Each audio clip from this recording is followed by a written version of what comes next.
Bien, aujourd'hui, nous sommes réunis pour la 3e édition des Rencontres des petits samouraïs. L'édition rassemble en fait l'ensemble des clubs qui possèdent des groupes d'enfants.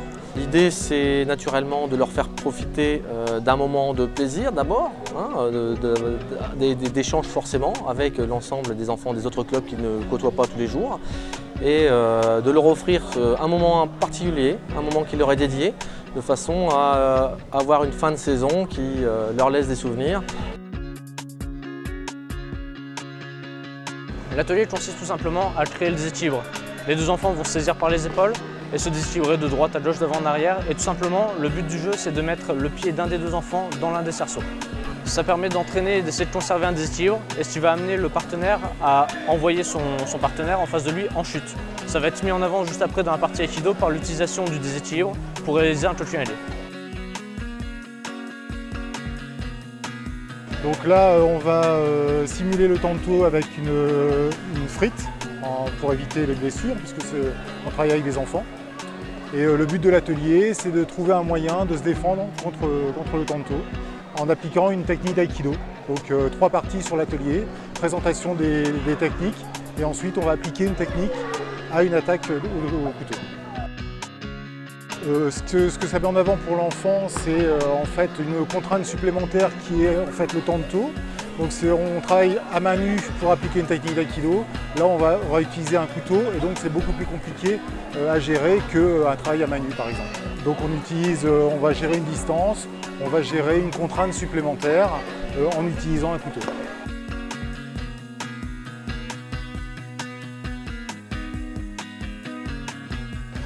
Donc l'atelier, ça consiste à amener des techniques de boxe, des techniques de poing, des techniques de pied, et de s'en servir pour l'aïkido, pour la défense.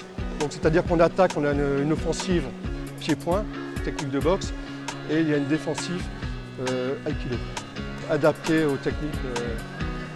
D'accord, un coup de poing, un coup de pied, tout le monde sait le donner dans la rue. Voilà. Mais à partir du moment où on explique les choses techniquement, on voit que ça commence à se compliquer. Voilà. Donc ce matériel, les pas d'ours et les pas hauts, servent justement à améliorer la technique et à pouvoir mettre un peu de puissance sans toucher le partenaire.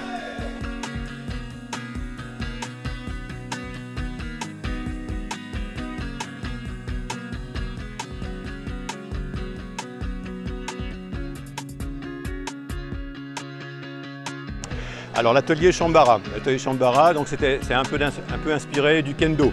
Voilà, donc on marque des points, on a des touches. Voilà, alors ça se pratique avec un casque de protection, les enfants sont protégés, un plastron, c'est un plastron de taekwondo, et un sabre en mousse. Voilà. L'objectif, c'est d'aller marquer des points. Ça veut dire qu'on marque des points en touchant la tête, en touchant les épaules ou le plastron. Ensuite, donc, cet atelier, ça a un lien avec ce que l'on fait en aïkido. Ça veut dire que dans l'aïkido, on pratique le boken, et le boken, on a des distances de travail, on a des façons de couper. Comme vous voyez ici, on essaye de se contrôler. On contrôle ce qu'on fait, ça veut dire qu'on n'a pas le droit de toucher le partenaire, on n'a pas le droit de toucher la tête du partenaire, mais on a une bonne distance qui permet d'avoir une attaque correcte. Voilà.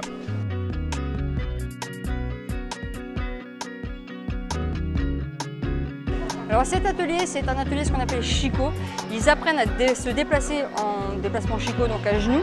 Là, le but de l'exercice, c'est de faire un relais. Donc ils doivent tourner autour de cerceaux et déposer des foulards dans ces cerceaux-là, les récupérer et donner à leurs copains. Ensuite, une fois qu'on a fait cet exercice-là, on part sur un exercice, sur une technique qui s'appelle Ikkyo Omote ou Ikkyo Ura, suivant l'âge, sur la saisie Ayami Katate Dori. L'objectif, c'est déjà d'apprendre le déplacement Shiko. Donc le déplacement à genoux, ce qui est une particularité entre guillemets de l'aïkido. Et ce que ça développe, bon là c'est un relais, donc ça développe l'envie de gagner, c'est une petite compétition entre eux. Et après, le travail à genoux leur apporte aussi une certaine rigueur sur eux-mêmes. Donc savoir se déplacer à genoux, c'est important en aïkido puisqu'on a plusieurs techniques et plusieurs travaux en aïkido là-dessus. En fait, ce qu'on va essayer de proposer à nos enfants, c'est d'abord des valeurs dans l'aïkido, proprement dit, notre discipline, qui vont être celles de l'effort, dans la durée, celles de l'échange. On l'a aujourd'hui avec un centre d'enfants de clubs différents qui ne se connaissent pas, qui vont devoir échanger ensemble et partager ce moment. Et puis les valeurs sociales qu'on aura derrière, dans le sérieux, dans le respect de l'autre, qui font partie de nos besoins aujourd'hui de notre société et qui, à travers cet art martial, peut y répondre sans pour autant avoir encore une fois de concurrence liée à des compétitions qui pour nous ne sont pas forcément nécessaires aujourd'hui pour nos pratiquants. Ça nous permet aussi d'évoluer, faire évoluer nos effectifs et nous aider aussi en tant qu'enseignants et assistants dans les clubs à performer, à évoluer, à adapter notre pédagogie et notre enseignement à ce type de population qui pour nous est un vecteur important parce que c'est aussi notre avenir et qui nous apparaît indispensable de pouvoir améliorer encore au quotidien notre pratique et l'offre qu'on peut apporter à ces jeunes enfants.